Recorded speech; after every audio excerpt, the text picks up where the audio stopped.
the pandemic was absolutely the biggest time for the city of Jonesboro because what had happened was we were on the verge of so many things and then the pandemic hit. But to our chagrin, a lot of the plan work that it went into, our comprehensive planning, our economic development plans, it all came about during the pandemic. Our building permits were up 486% during the pandemic. The first restaurant in Jonesboro, in downtown Jonesboro, based upon this new master plan, opened.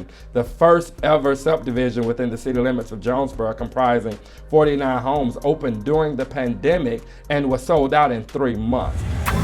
Welcome to the Southside Show, your local news and information source for Atlanta's South Side. Welcome to the Southside Show. I'm your host, Artie Jones III. The Southside Show will introduce you to the talented individuals, visionary leaders, innovative entrepreneurs, and game changers that make a Southside strong. Joining us today is Ricky Clark, the city manager of the city of Jonesboro. He's responsible for ensuring the efficient day-to-day operations of the city. Ricky also serves as the executive director of the Jonesboro Downtown Development Authority and the Jonesboro Main Street Advisory Board. Ricky, welcome to the Southside Show. Thank you for having me, Hardy. All right. Well, let's jump right in. Let's tell our Southside Show guests a little bit about yourself and your background. Absolutely, Artie. One of the reasons that the South Side is so near and dear to my heart is because, unlike most, I'm actually from the South Side. I'm from a small town 40 minutes south of Atlanta called Griffin, Georgia. Griffin. Right there in Spalding County. So I always tell people Griffin made me the man that I am today. Okay. At an early age, I always knew that I wanted to get inundated with government policies, etc., because I recognized that was the entity that controlled everything around me. And so from there, I served as the assistant to the county manager there for quite some time, and then said, it's time for me to spread my wings professionally. So I moved up to Union City, where I worked with Mayor Vince Williams over there and Jackie Cossey as the city clerk, and that really was a game changer for me, introducing me to the real opportunities for us to affect change in the southern region of Atlanta. So since that point, I've been gung-ho about everything South Side, and especially Jonesboro, where I now serve as the city manager. You're from Griffin, Georgia. Did you have a big family? I did have a big family, spread all out. However, we were a very close-knit family. So the ones that lived in Griffin, we found ourselves, we attended church every Sunday together right there at Macedonia in a small town called Pomona. And then after church, we all went and had dinner at my grandmother's house. It was a ritual. Then from there, we went and entertained our friends down in Griffin. We're a very close-knit community as well as family. All right. You have any siblings? I do have siblings. So I have 2 other brothers. Older, I am the baby of 3. Okay. And I make them treat me as such. I have one brother that was pursuing a career with professional football, and another one that went and served and protected our country, and then went along to work for the Department of Intelligence. All right. Well, good. And then you end up here in local government on the south side of Atlanta. So, as the city manager of Jonesboro, tell us a little bit about your responsibilities. I know I kind of gave a summary, but what are what jobs are too small for the city manager? What are too large? I don't think there are any jobs that are too small or any jobs that are too large. Last week, actually, I found myself having a conversation with staff, trying to figure out if I was going to have to get on the back of a garbage truck to pick up sanitation, just based upon a shortage of workforce. One of the interesting things of my job is that I really get to touch a lot of different disciplines as it relates to the city, not only just the policy and leadership direction, but also economic development, finance, human resources, as well as simply hearing people out and helping them to become visionaries and dreamers again. Okay. Tell me, how has the city of Jonesboro been doing given COVID and, like you said, shortages in laborers, probably shortages of money that probably affected the city of Jonesboro? Tell us a little bit about what you guys are doing to kind of get over, through these difficult times. Actually, Artie, I'll surprise you a little bit. the pandemic was absolutely the biggest time for the city of Jonesboro because what had happened was we were on the verge of so many things and then the pandemic hit. But to our chagrin, a lot of the plan work that it went into, our comprehensive planning, our economic development plans, it all came about during the pandemic. Our building permits were up 486% during the pandemic. The first restaurant in Jonesboro, in downtown Jonesboro, based upon this new master plan, opened. The first ever subdivision within the city limits of Jonesboro, comprising 49 homes, opened during the pandemic and was sold out in 3 months. So needless to say, we actually fared very well. Now, of course, as entities across the world experience shortages in workforce based upon just the pandemic in itself, we too as a government experienced that, but now we're back fully staffed. I can't say that our revenues were hit as much because where we had decreases, we also had increases. Where we had decreases based upon closure of businesses, I want to say we had approximately 87 businesses that closed down during the pandemic. However, with our building permits being up so high, it made up for that shortfall, especially with the infusion of grant dollars that the federal government and our local entities were providing to the local governments. We were really able to stay status quo, and coming out of the pandemic, we broke ground on our new 38,000 square feet administrative building. Wow, that's incredible. You don't really hear of a lot of governments doing better during these times. So tell us how exactly, you just mentioned about federal funds, those ARPA funds that came through. How did the city of Jonesboro utilize those funds? Great question. So one of the things we did, we provided a grant for our local businesses. I believe it was $2,500 for about 189 different businesses. In addition to that, we provided the essential pay to our essential employees just to show our appreciation for our employees at that time. And I want to say it was upwards of close to $6,000 for some employees. In addition to that, we also launched several different initiatives relative to providing food services for not only our youth but our community at large. And then what we leveraged during this pandemic and those dollars was the ability to improve our technology citywide. One of our goals was if we ever shut down, we have learned a lot of lessons. I don't think anyone knew going into government the day that you have to work from home and run a city from home, but we can say we've mastered the craft. So we've used an infusion of cash to ensure that our technology infrastructure is as strong as ever. Matter of fact, just Monday night, our council approved ordering a total of 34 new desktop computers for our employees, but they are the all-in-one, so that if we ever have to shut down, the employee can simply pick up the computer and take it home. And the only thing we have to provide is Wi-Fi, and there is connectivity to all of our services, all of our servers, so that our operations never stop. Okay. I failed to ask this question earlier. Tell us about the demographics of Jonesboro. Let's give us the scope, the size, how many people live there.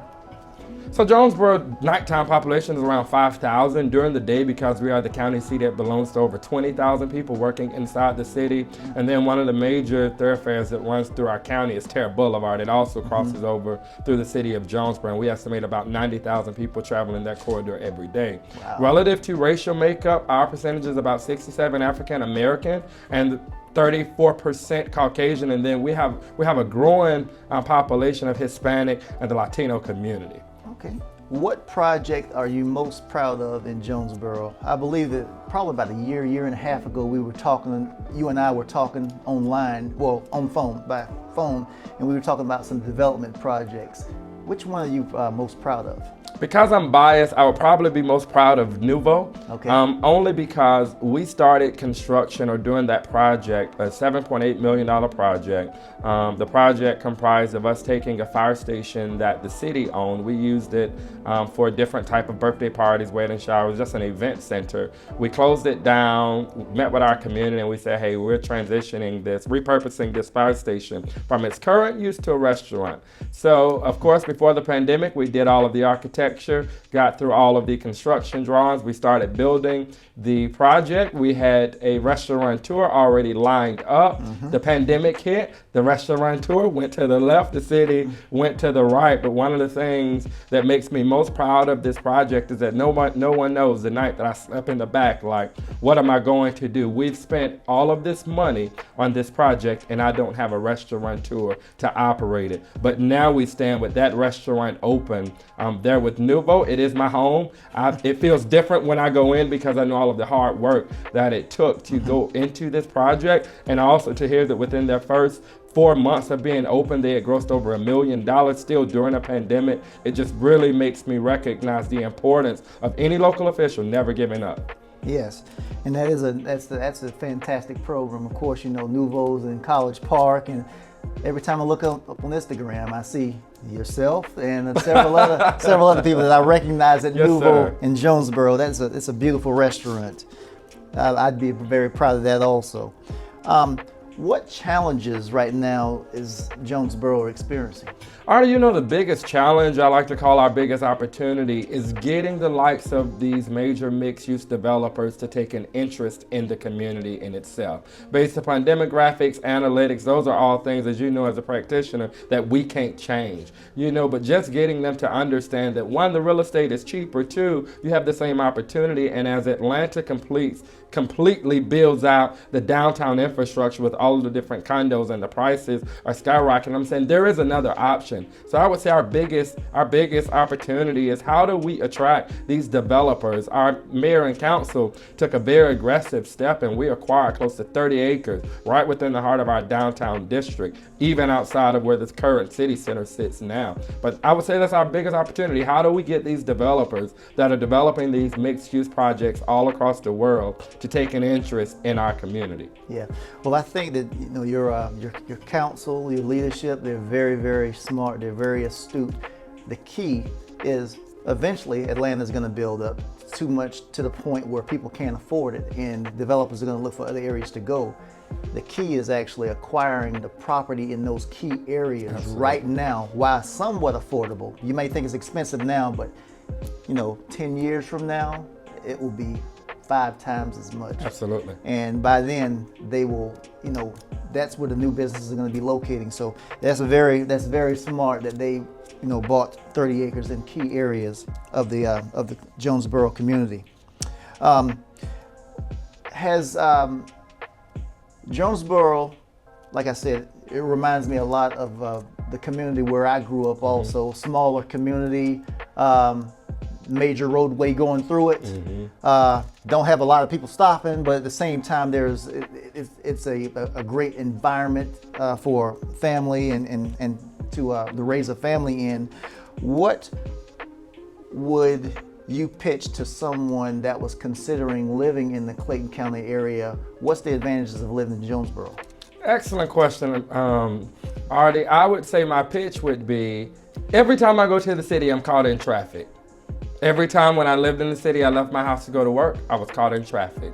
However, now I'm afforded the opportunity to walk outside of my door, get to my office in 7 minutes. The only traffic I'm worried about are the geese crossing the road on the lake. And while others may think that it is overridden with crime, each and every day I turn on the news and I hear the news anchors talk about what's going on around the state. I'm fortunate that I never hear the city of Jonesboro out of their mouths. You know, I'm fortunate that in my 8 years of leadership with the city, we've only had 2 murders happen within that city, and those 2 murders were both transient in nature. They had nothing to do with city residents or individuals that lived in the city. I'm happy to say that I can get out of my office and walk down a sidewalk and know the neighbors that live there beside City Hall, and there's a sense of me feeling safe. There's a sense of belonging because I know that the community wants me there, and there's an opportunity for me to go home at night and not have to worry about hearing all of the police sirens, shooting, fireworks, or nothing like that. There's no place I'd rather call home than right here on the South Side.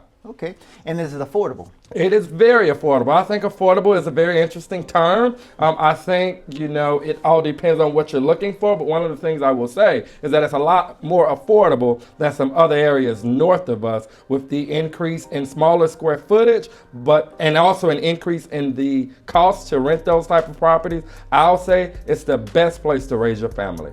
Okay. let's jump over from family to business. What opportunities are there for businesses in Jonesboro?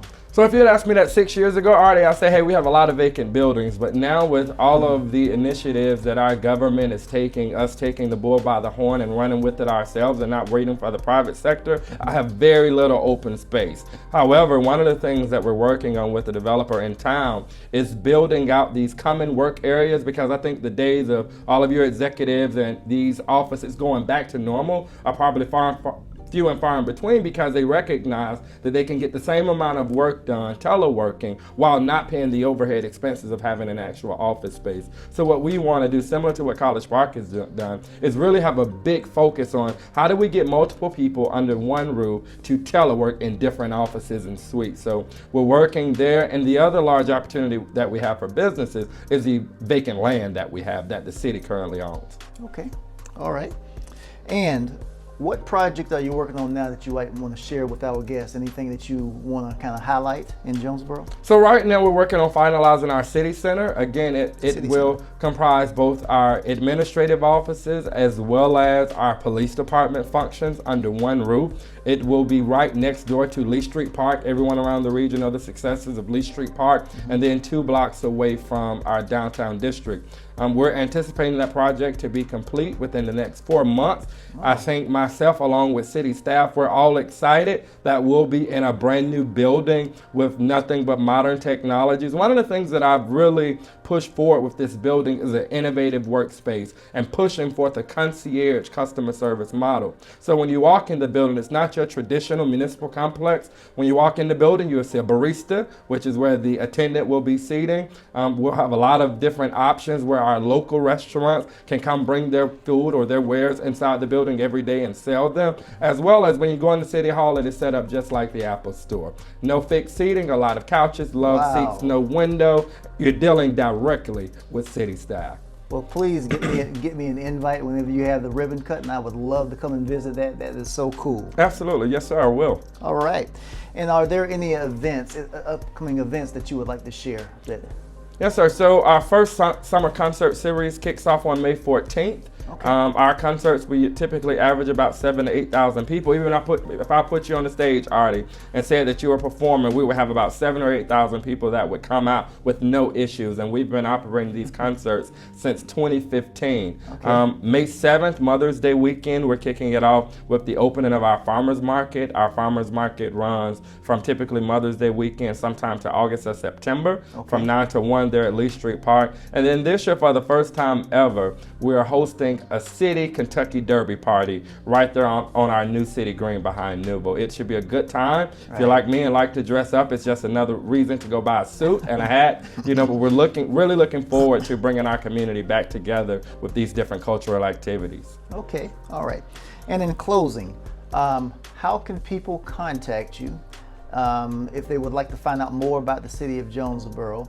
And any last words, any last comments? Absolutely. So I'm easy to contact. I'm there on Facebook. My full name, Ricky L. Clark Jr. In addition to that, my email address is rclark@jonesboroga.com. I welcome the opportunity to speak to any and everybody relative to the great things that are happening in your city, the great city of Jonesboro, and more specifically, all the wonderful things that are happening around the Southside region of this state. I am honored to serve the residents of Jonesboro, and I look forward to many more great things to come. I look forward to hearing from you. And again, Artie, I'm just excited that you had me here today to talk about all these amazing things happening on the South Side. Well, thank you, Ricky. We appreciate all the great things that you're doing on the South Side. The South Side has so much to offer. Sir. And, every day I wake up, I just want to scream out to the world all the great things that's going on. And you are a big part of that. All the great things that's going on. Thanks for your service. Yes, sir. Thank you, Artie. All right. And that's a wrap, folks. My time is up. I'm Artie Jones, your host of the Southside Show, bringing you the latest and the greatest that the South Side has to offer. And if you don't remember anything else, please remember this. Don't sleep on the South Side. Take care, everyone. Thanks for joining us.